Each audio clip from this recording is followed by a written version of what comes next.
Algebra I 6.3b, Trinomial Squares, Modeling Trinomial Squares. So this is actually what's happening with a trinomial square. We can see the orange square. If we wanted to find the area of it, it would be a times a. That would be a squared, wouldn't it? And if we wanted to find the area of this rectangle, it would be this length b times this length a. It would be ab. If we wanted to find the area of this rectangle, it would be this length b times a, wouldn't it? It would be a times b.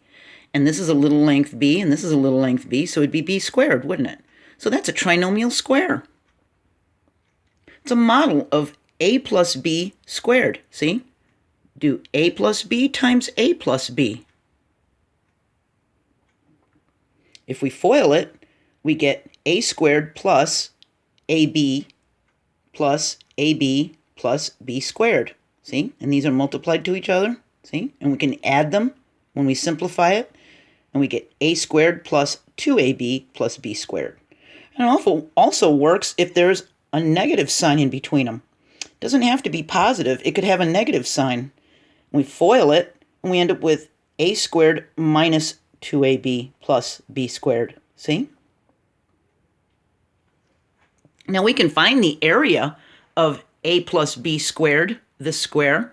We can plug in actual numbers to see how this works.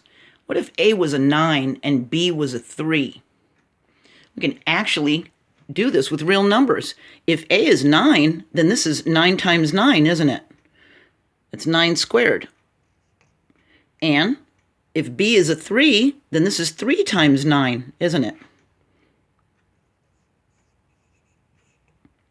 And if that's a 3 and that's a 9, we get another one, don't we? We get 9 times 3. And if b is a 3, we get 3 times 3 for the area of this little one, don't we? So that's 3 squared.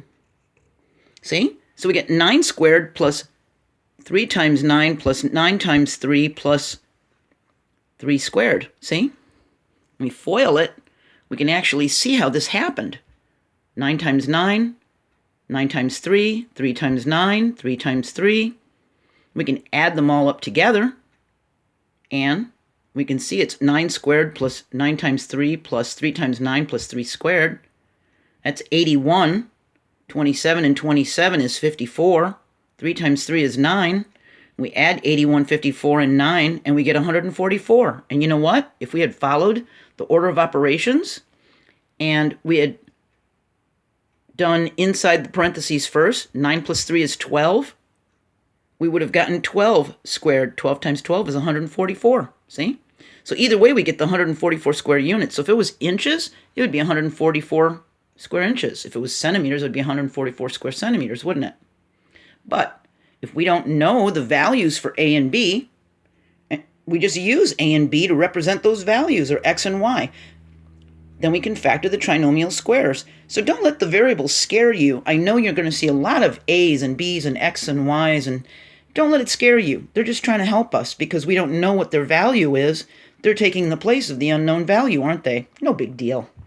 So, trinomial squares, like a squared plus 2ab plus b squared, is equal to the square of a binomial.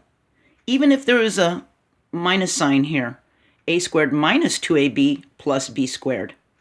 That's the square of a binomial with a minus sign in between them, see? And the three conditions for a trinomial square, if you remember from the last video, are two terms are squares. So a squared, yeah, b squared, yeah, that works. The first and last terms are positive.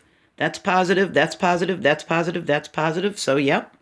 And if we multiply the a to the b, this a to the b, and we double the answer, it'll equal the middle term of the trinomial square, see?